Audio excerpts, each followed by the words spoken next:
오늘 본문에 가장 많이 등장하는 단어가 마가복음 7장에서 가장 많이 등장하는 단어가 전통이라고 하는 단어입니다. 전통. 한번 보실까요? 3절에 보시면 중간쯤에 장로들의 전통, 5절에 보시면 장로들의 전통, 8절에 사람의 전통, 9절에 너희 전통, 13절에 너희가 전한 전통. 이렇게 5번이나 전통이라는 말이 반복되고 있습니다. 전통은 옛날부터 내려오는 것을 전통이라고 하죠. 도대체 무슨 전통이 있었길래 전통 이렇게 5번이나 할까? 오늘 마가는 이방인 독자들, 우리처럼 유대의 땅에 살지 않았던 사람들을 위해서 친절하게 괄호로 설명하고 있습니다. 성경에 보면 문장부호가 없습니다. 마침표, 느낌표 이런 게 없이 인용부호가 없어서 이게 하나님 말씀인지 이사야가 한 이야기인지 잘 모를 수가 있는데 오늘 친절하게 마가가 괄호, 한번 3절 보시죠. 4절까지 괄호가 되어 있죠. 바리새인들과 3절 모든 유대인들은 장로들의 전통을 지키어, 어떤 전통이냐면 손을 잘 씻지 않고서는 음식을 먹지 않는다. 그러니까 손을 잘 씻고 나서야 음식을 먹는다. 근데 손자 앞에 여러분 숫자 있습니까? 손자 앞에 숫자 다 있죠. 내려와 보니까 설명에 또는 팔뚝까지 씻는다 그랬습니다. 우리 손 이렇게 대충 씻는 게 아니고 팔뚝까지 씻으면 굉장히 잘 씻은 거죠. 실제 이때 관습을 보면 꼭 의사가 수술하기 전에 손을 들고 위로 또 밑으로 내리는 것까지 이렇게 2번씩 이렇게 하고 또 나중에 한 번 더 내려서 그렇게 손을 닦는 그런 그 관습이 굉장히 철저하게 손을 씻고 음식을 먹는다. 4절 시장 갔다 오면 물을 뿌리지 않고서는 먹지 않는다. 그래서 물 뿌린다고 하는 게도 또 숫자가 쓰여져 있죠. 그 숫자에 가보니까 뭐라고 되어 있습니까? 또는 목욕하지 않으면. 그러니까 시장 갔다 오면 꼭 목욕을 하고 먹는다라는 거죠. 또 그 외에도 여러 가지를 지키어 오는 것이 있으니 컵과 또 주전자와 접시를 씻는다. 여러분께 편하도록 제가 설명하면서 그냥 읽어드렸습니다. 뭐 잔, 주발, 녹그릇, 컵, 뭐 주전자 또는 접시 이런 걸 다 열심히 씻는다라고 하는 것이죠. 이것은 개인의 위생과 관련된 것이 아니라 종교적인 의식과 관련된 행동이었습니다. 왜냐하면 자기도 모르게 부정한 것을 손으로 만지면 내가 부정한 사람이 되는데 이 부정한 손으로 음식을 먹으면 나야말로 진짜 부정해진다 생각했고 시장에 갔다가 이방인이나 사마리아 사람을 만나서 어깨라도 부딪히면 누군지 표시를 하고 다니는 건 아니니까 혹시 부딪히면 뭐 죄인을 만났어요. 예를 들면 셀이나 창기나 부딪히면 내가 부정해졌는데 그것을 내가 씻지 않고 음식을 먹으면 나는 부정한 사람이 될 거다라는 생각 때문에 꼭 음식 먹기 전에 손을 깨끗이 씻고 또 시장 갔다 오면 목욕을 하고 깨끗하게 옷을 털고 그릇을 다시 닦고 그리고 나서 음식을 먹는 전통이 있었다는 겁니다. 자, 2절 한번 보겠습니다. 그의 제자 중, 예수님의 제자 중 몇 사람이 부정한 손, 곧 씻지 아니한 손으로 떡 먹는 것을 보고 손을 씻고 먹어야 되는데 어떻게 씻지 않고 떡을 먹지? 저 부정한 손으로 지금 그렇게 생각을 하고 5절 보시면 이에 바리새인과 서기관들이 예수께 묻되 어찌하여 당신의 제자들은 장로들의 전통을 준행하지 아니하고 부정한 손으로 떡을 먹나이까. 부정한 손으로 떡을 먹으면 부정해질 텐데 왜 그거 모르고 왜 부정한 손으로 떡을 먹습니까? 부정해지는 거 모릅니까? 라고 지금 예수님께 바리새인과 서기관들이 따지고 있는 것이죠. 조사하고 있는 것이죠. 자, 예수님께서 6절 이르시되, 이제 빨간색이죠. 6, 7, 8절 이사야가 너희 외식하는 자에 대하여 잘 예언하였도다. 기록하였으되 이 백성이 입술로는 나를 공경하되 마음은 내게서 멀도다. 사람의 계명으로 교훈을 삼아 가르치니 나를 헛되이 경배하는도다 하였느니라. 8절 너희가 하나님의 계명은 버리고 사람의 전통을 지키느니라. 자, 이 말씀 예수님께서는 그런 사람들에게 어떻게 대답하시냐면 너희들 이사야 선지자가 외식하는 사람들에게 그들을 가르쳐서 말씀해 주셨던 그 말씀을 인용해서 너희들이 외식하고 있다라고 이야기하는 것입니다. 그러니까 사람들은 지금 손을 씻어야 손 씻고 먹어야 부정해지지 않는다고 생각을 했는데 예수님 말씀은 손을 씻는 것만 중요하게 생각하지 말고 너희 마음을 씻어야 부정해지지 않는 것 아니냐. 너희 마음을 씻는 것이 더 중요한 것이 아니냐. 그래서 외식 이야기하면서 6절에 입술로는 나를 공경하되 마음은 내게서 멀다. 입술과 마음이 떨어져 있다. 연극 배우가 나라고 하는 사람인데 왕이 됐을 때 왕처럼 연기하고 강도가 되면 강도처럼 연기하듯이 자기는 원래 그런 사람이 아닌데 거짓으로 척하고 밖으로 보여지는 그 모습이 진짜가 아닌 것처럼 손을 닦고 먹는 것이 그렇게 중요하다면 그거보다 더 중요한 너희들의 마음은 왜 씻지 않느냐. 원래 손을 씻는 것이 하나님께서 제사장들에게 제사를 드리기 전에 우리는 늘 부정한 존재, 죄 많은 존재인 것을 자각하도록 제사장들에게 손을 씻고 제사를 드리도록 했습니다. 그러니까 제사는 거룩한 것이니까 나 같은 죄인이 어떻게 하나님의 제물을 만지고 이 제사를 집례하는가. 그런 마음을 늘 자기 자신이 깨닫도록 손 씻는 행위를 하나님께서 제사장들에게 말씀해 주셨습니다. 그런데 바리새인들은 제사장들에게만 주어진 이 의무를 모든 사람들에게 전통으로 관습으로 손 씻어야 돼. 안 씻으면 너 부정한 사람 돼. 시장 갔다 오면 목욕해야 돼. 목욕하지 않고 음식 먹으면 너 잘못하면 부정한 사람이 돼. 이렇게 이야기를 하게 된 것이죠. 근데 예수님께서는 손을 씻는 것보다 마음을 씻어야 한다고 말씀해 주고 있습니다. 그러니까 겉보다 속이 중요한 것이고 너의 행위보다 그 마음의 중심을 보시는 하나님이시니까 겉만 번지르르하게 하는 것이 아니라 너의 속을 하나님 앞에 보여드려야 된다.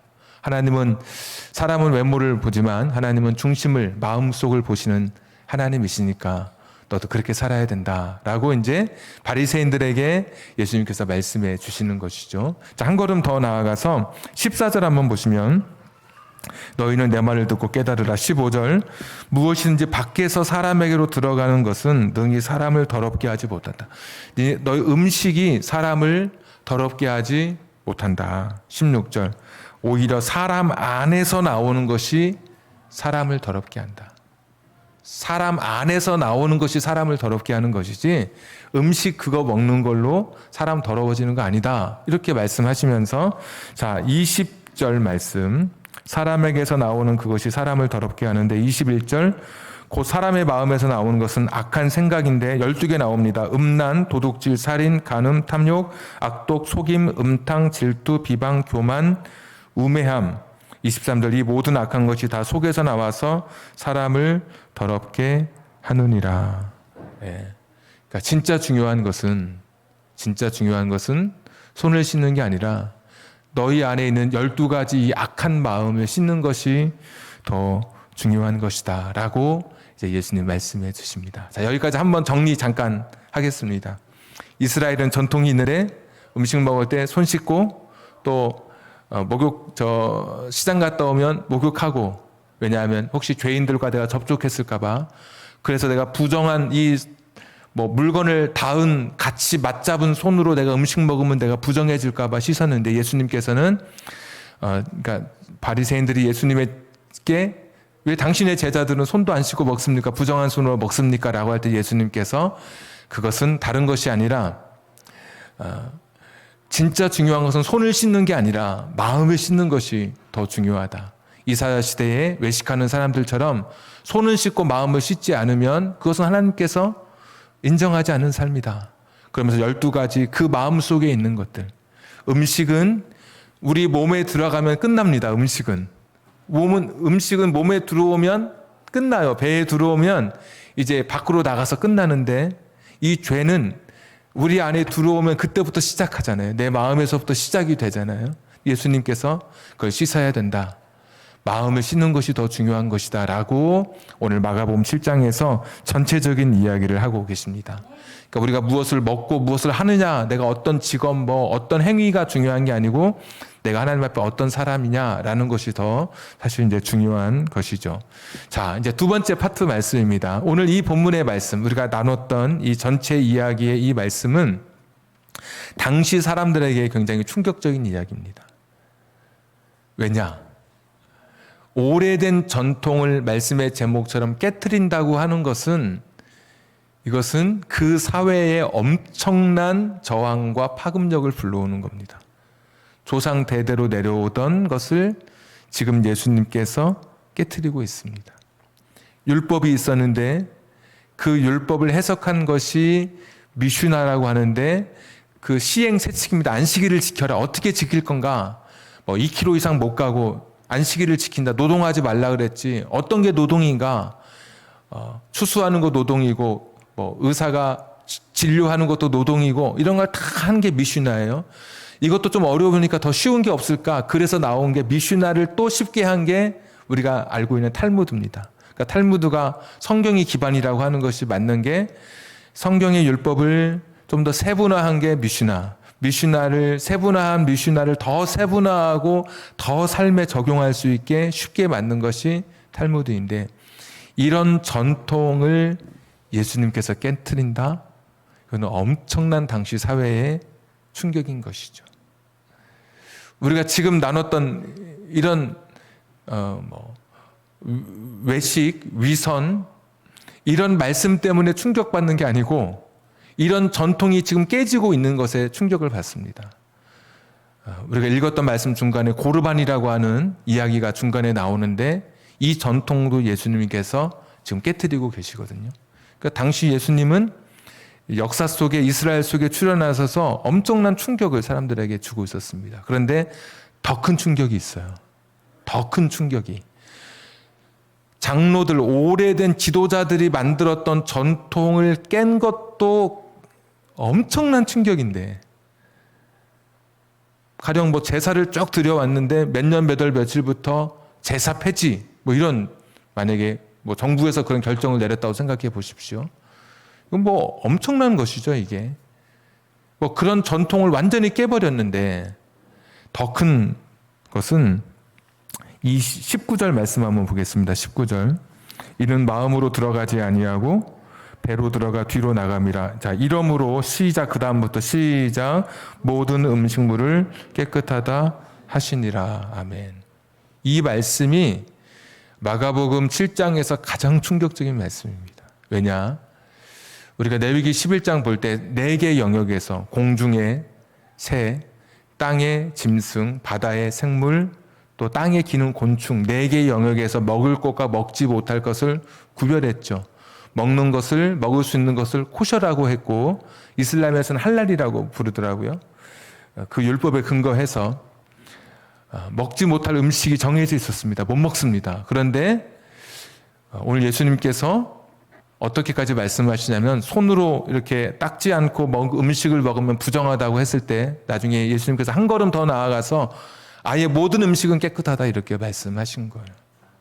이것은 율법 자체를 바꾸신 거거든요.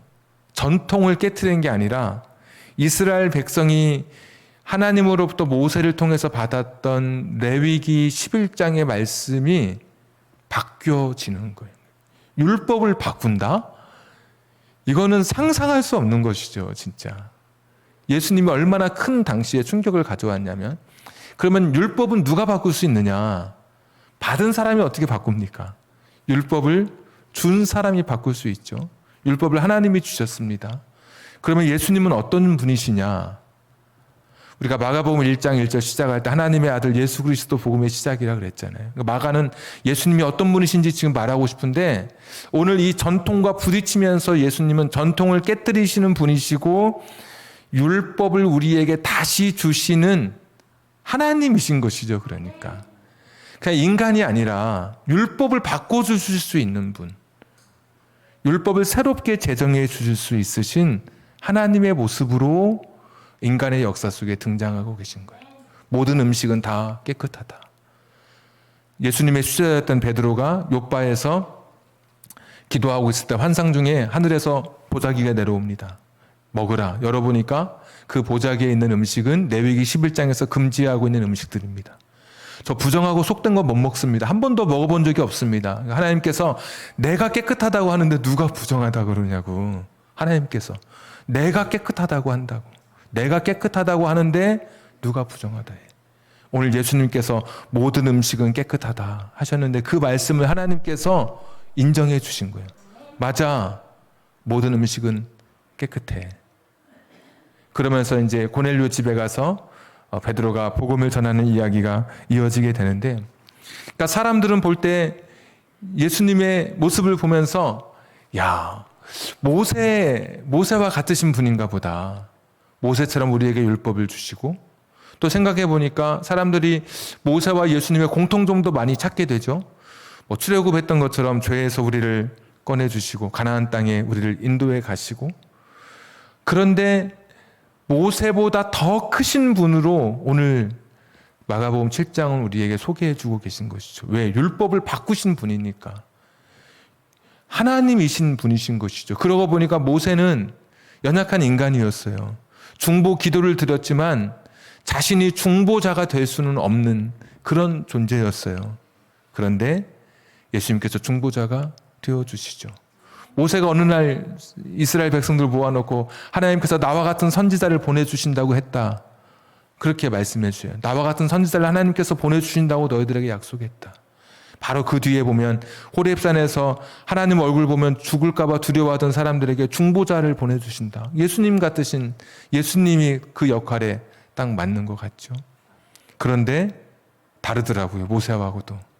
모세는 율법을 받기만 했지만 예수님은 율법을 바꾸실 수 있는 분이었고, 모세는 먹을 것이 없어서 마실 물이 없어서 먹을 것이 없어서 하나님 앞에 구하는 존재였지만 예수님께서는 친히 자신이 생명의 떡이 되시고 생명의 음료가 되셔서 줄이지 않고 목마르지 않게 하시는 차원이 다르신 그런 분이신 것을 오늘 말씀을 통해서 깨닫게 됩니다. 자, 오늘 마가복음 7장의 이야기. 우리가 본문을 읽을 때, 성경을 읽을 때, 금요 기도회처럼 그 본문만 가지고 은혜를 받는 수가 있고, 우리가 마가복음 계속 공부하는 것처럼 마가복음의 전체 이야기 속에서 오늘 마가복음 7장을 살펴보는 그런 설교 방법도 있습니다. 어떤 설교가 쉽냐? 그 본문만 떼어놓고 하는 설교가 제일 쉽습니다. 오히려. 그런데 마가복음 7장의 마가복음 전체 배경을 통해서 같이 이렇게 말씀을 나누면 설교자도 어렵고 듣는 사람도 어렵고 사실 마찬가지입니다. 그런데 성경은 한 이야기는 한 장을 통해서, 한 장은 더 큰 책을 통해서 보는 게 가장 성경을 정확하게 보는 방법이고, 오늘 마가가 이 이야기를 통해서 하고 싶은 이야기는 외식하지 않는 것, 위선을 갖지 않는 것, 이런 것도 중요한 이야기겠고, 그래서 저는 이 말씀을 통해서 마가가 우리에게, 독자들에게 전해주고 싶은 이야기가 무엇일까라고 했을 때 전통을 깨트리시는 그런 분, 과거에 매이지 않고 새로움을 이 땅에 가져오신 분, 새로운 시대를 여신 분이라는 것을 보여주고 있고, 또 하나는 인간 모세도 정말 대단하신 그런 선지자이지만 모세보다 더 뛰어나신 분으로, 모세와 비교할 수 없는 하나님이신 분으로 예수님을 지금 우리에게 소개해 주고 있는 것입니다. 그러니까 이 핵심을 놓치면 작은 것에 감동받을 수 있지만 큰 물줄기를 보지 못하는데, 큰 물줄기의 이야기는 그것입니다. 예수라고 하는 그분은 어떤 존재냐?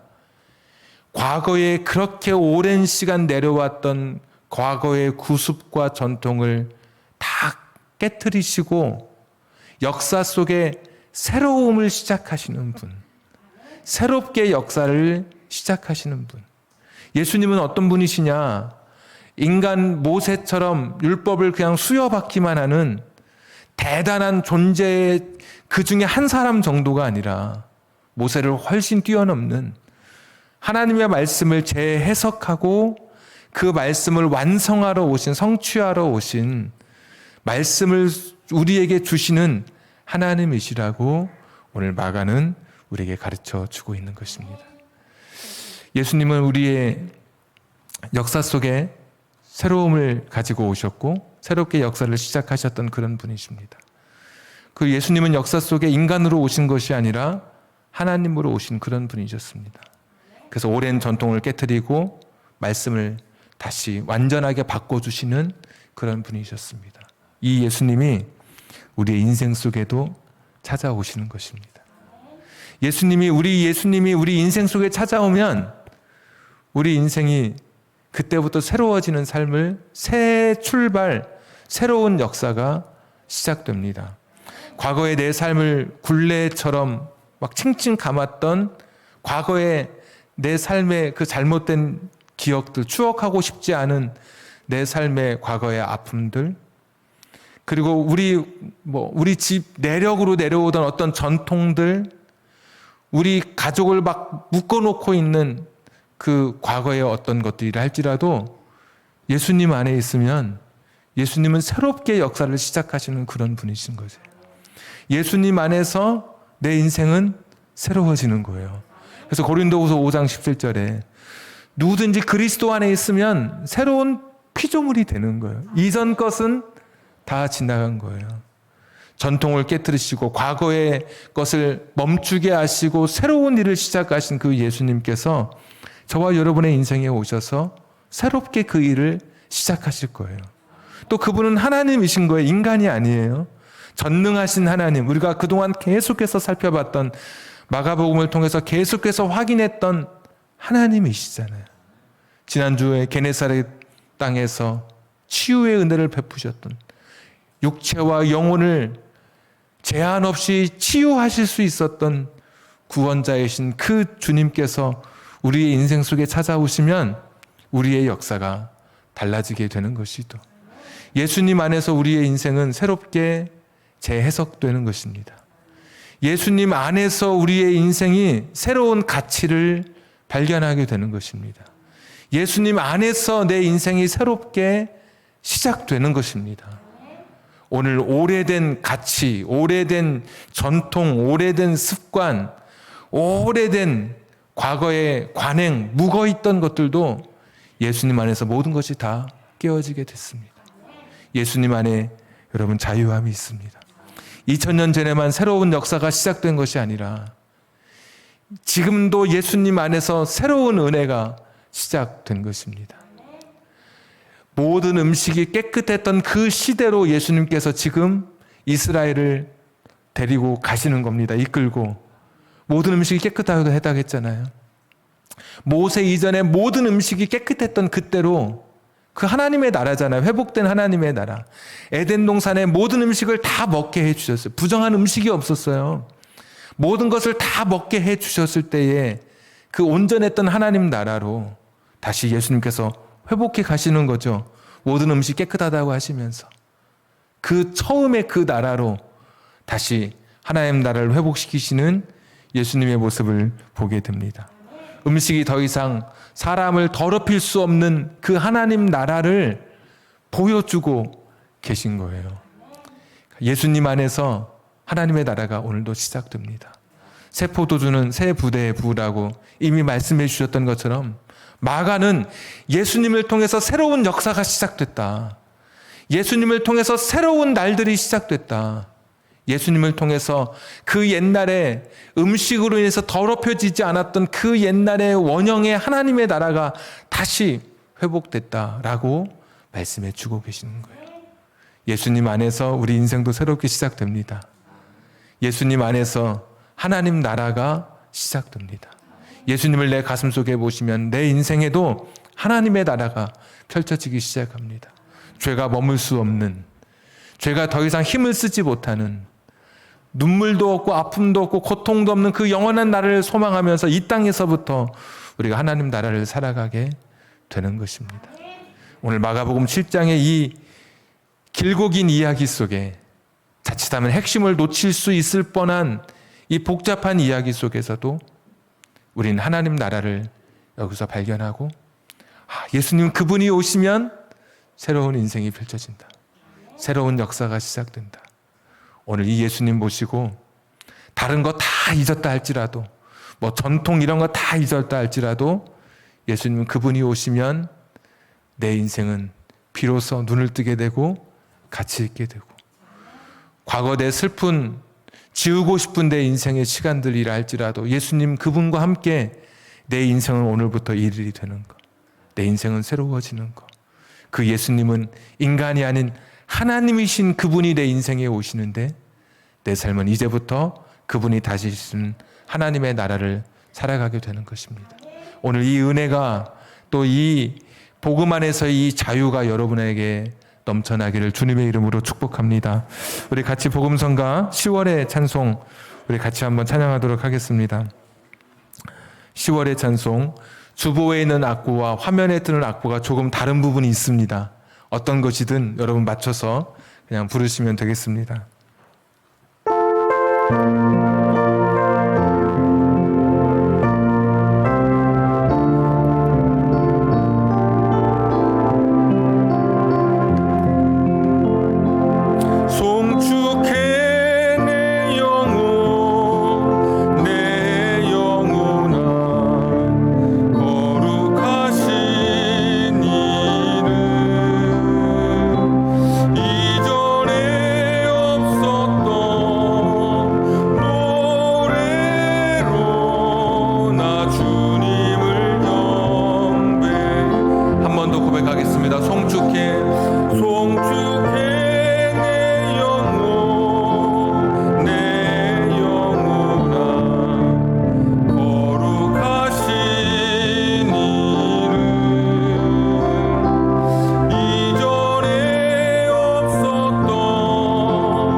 하나님의 나라가 시작됐는데도 사람들은 여전히 과거에 머물러 있었습니다.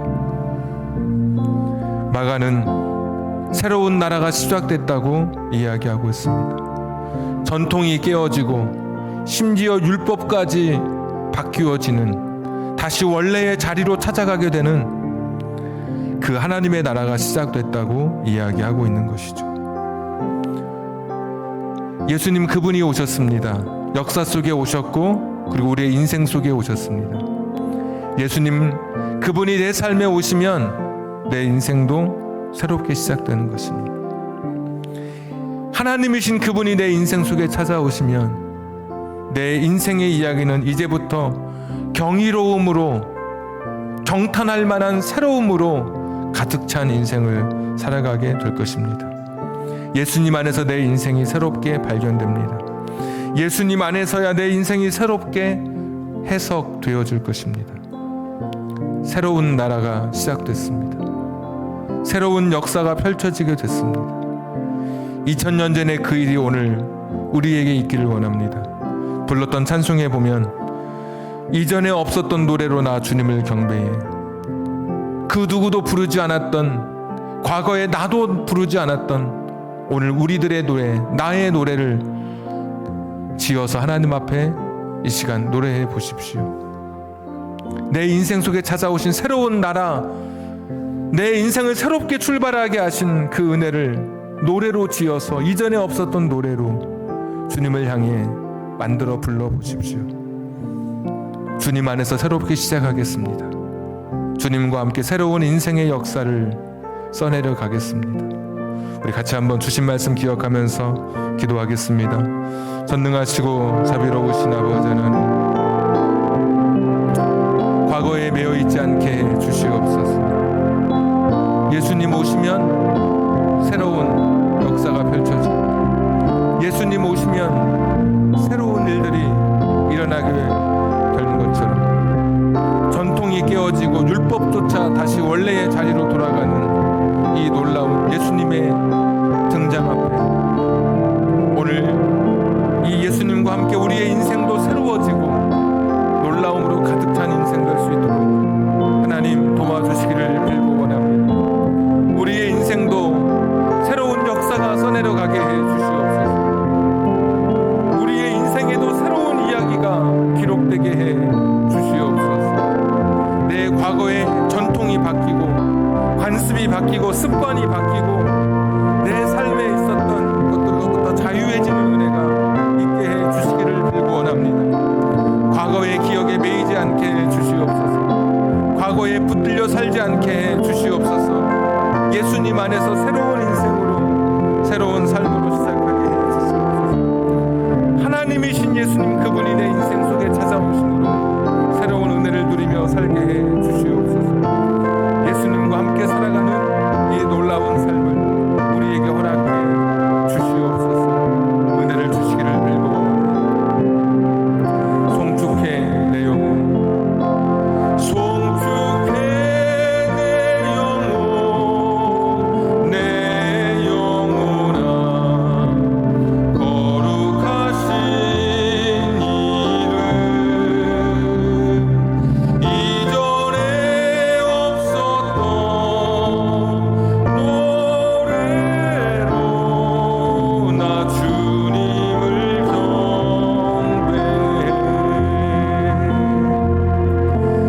역사 속에 찾아오셔서 전통을 깨뜨리시고 율법까지 원래의 자리로 회복시켜 주신 거룩하신 주님, 하나님이신 예수님께서 오심으로 역사의 새 날이 밝고 과거의 지난 전통이 사라지고 지난 날에 내려왔던 모든 것들이 멈추어지고 새로운 날이, 새로운 역사가 펼쳐졌던 것처럼 오늘 우리의 인생에도 예수님 모심으로 새로운 날이 시작되게 해 주시옵소서. 우리 집안 내력도 여기서 예수님 모심으로 멈추어지게 해 주옵소서. 과거에 잘못된 내 삶에 아직도 나를 힘들게 하는 기억으로부터 새로운 주님이 주시는 은혜로 가득 차여 과거로부터 벗어나는 은혜를 우리에게 덧입혀 주시옵소서.